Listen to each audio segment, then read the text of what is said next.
Dengan adanya Robito Alawiyin maka akan semakin kuat bahwa dinyatakan lembaga ini mencatat keturunan dari Rasulullah.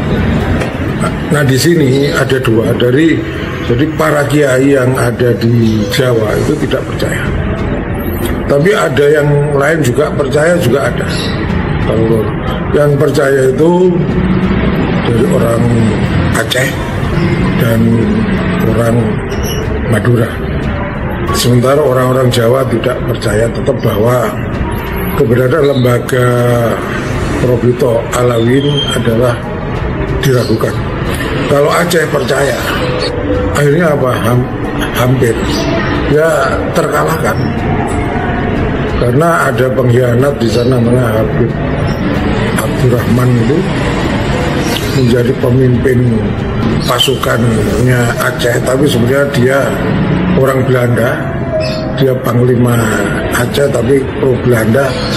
Pada saat perang memang anak buahnya diarahkan untuk ditembaki oleh Belanda. What?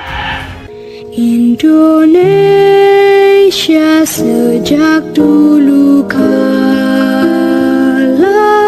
tetap dipuja-puja bangsa. Ya.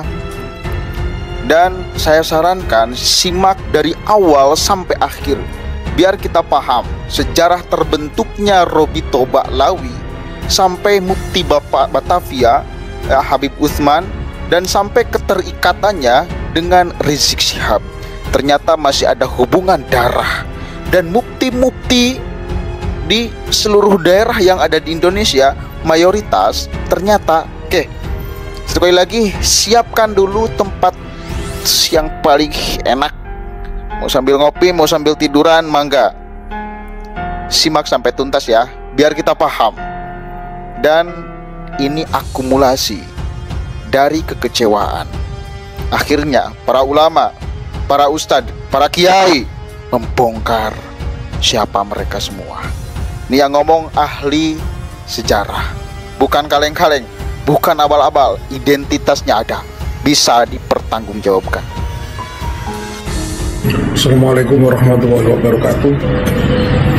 Terlebih dahulu saya mengenalkan diri. Saya adalah Dr. Andusun Mufid, MPDI, pemimpin redaksi menaramadinah.com dan owner penerbit Menara Madinah. Kemudian latar belakang pendidikan saya adalah Fakultas Keguruan Ilmu Pendidikan Sejarah Universitas Negeri Jember untuk S1 dan IAIN Sunan Ampel.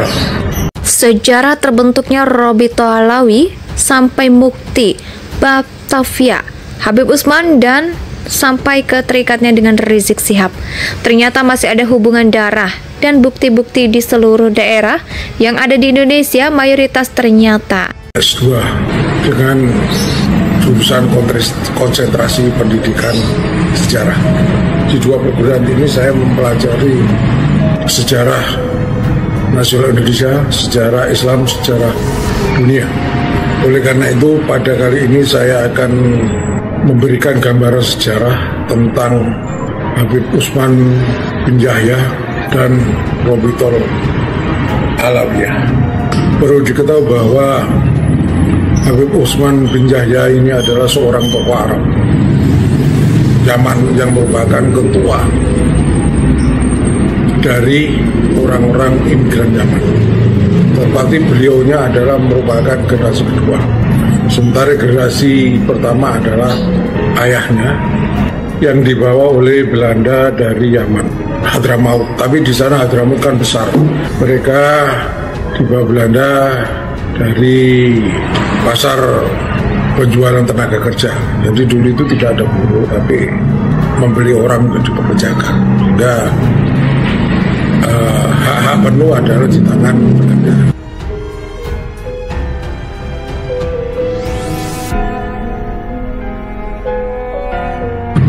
Membeli di pasar budak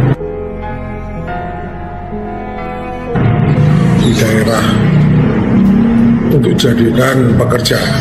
Nah, di Jakarta sendiri di daerah itu ada pasar budak, yaitu tempat penjualan manusia untuk dijadikan sebagai pekerja di pegunungan. Tapi untuk di Jakarta waktu itu memang pusatnya di Manggarai. Ketika Habib Usman itu masih hidup, maka Belanda mendapat manfaat besar dari beliaunya karena mampu menaklukkan perlawanan bersenjata di kaum pribumi yang dibawa oleh para kiai dengan menggunakan fatwa-fatwanya.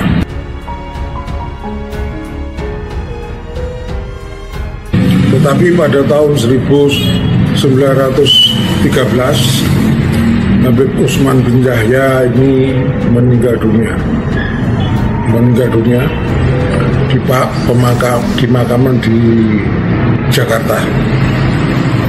Setelah meninggal berapa tahun kemudian pada tahun 1928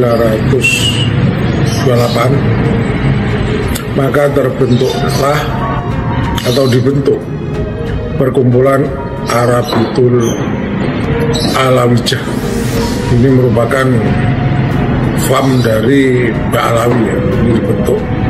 Ini bersifat sosial, bersifat pendidikan. Dan ini akumulasi dari kekecewaan. Akhirnya para ulama, para ustadz, para kiai membongkar siapa mereka ini semua. Yang ngomong ahli sejarah bukan kaleng-kaleng, bukan abal-abal. Identitasnya ada, bisa dipertanggungjawabkan. Bersifat menyantuti anak yatim piatu dan janda-janda. Ini perkumpulan, jadi orang-orang Arab Yaman yang generasi pertama dan kedua ini di Pekoja, Batavia ini sudah mulai ada ikatan kekeluargaan dan diresmikan dalam bentuk tanda tangan oleh Vanderplas. Jadi sudah mulai ada antanya, kalau sebelumnya tidak ada. Ya hanya sebatas kelompok-kelompok orang-orang minoritas Arab Yaman yang tinggal di Pekojan. Memang pada waktu itu Belanda menaruh orang-orang Arab Yaman generasi pertama di Pekojan. Karena di situ tempat itu dulunya merupakan tempat tinggal dari orang Bengali, Bangladesh, India, yang dibawa oleh Raffles yang berkuasa di Indo pada tahun 1811. Nah, setelah perkumpulan Arabitul Alawijah ini berkembang dengan pesat dan memiliki manfaat dari orang-orang imigran Yaman pada generasi kedua. Kemudian pada tahun 1932 maka didirikan Robitoh Alawiyah. Lembaga ini adalah untuk mencatat nasab-nasab dari para imigran Yaman. Nah, ini yang memiliki tugas mencatat ini merupakan kelompok generasi ketiga. Kalau generasi pertama itu adalah ayah dari Habib Usman, dia di Belanda, kemudian tidak kembali lagi, tetap menaik Indonesia. Kemudian Habib Usman, generasi Habib Usman ini menempati posisi di Departemen Agama di Belanda karena orang-orang Indonesia para kiai tidak mau menjadi penghulu kuat. Jadi seluruh penghulu yang ada di Bondowoso, di Pekalongan, di Kudus, Pekojan, Sumenep, di Malang, di Probolinggo, di Bangil, Pasuruan ini dididik oleh para Habib. Dan memang sama Belanda diberi panggilan Habib untuk membedakan antara ulama pribumi dengan ulama Belanda. Nah, dengan adanya lembaga Robitoh Alawi, ini, maka mereka menyusun setelahnya mereka dengan mengambil jalur Hadramaut Yaman, dengan mengambil sebuah kitab dari ulama terdahulu. Cuman kitab ini adalah kitab yang muda ya.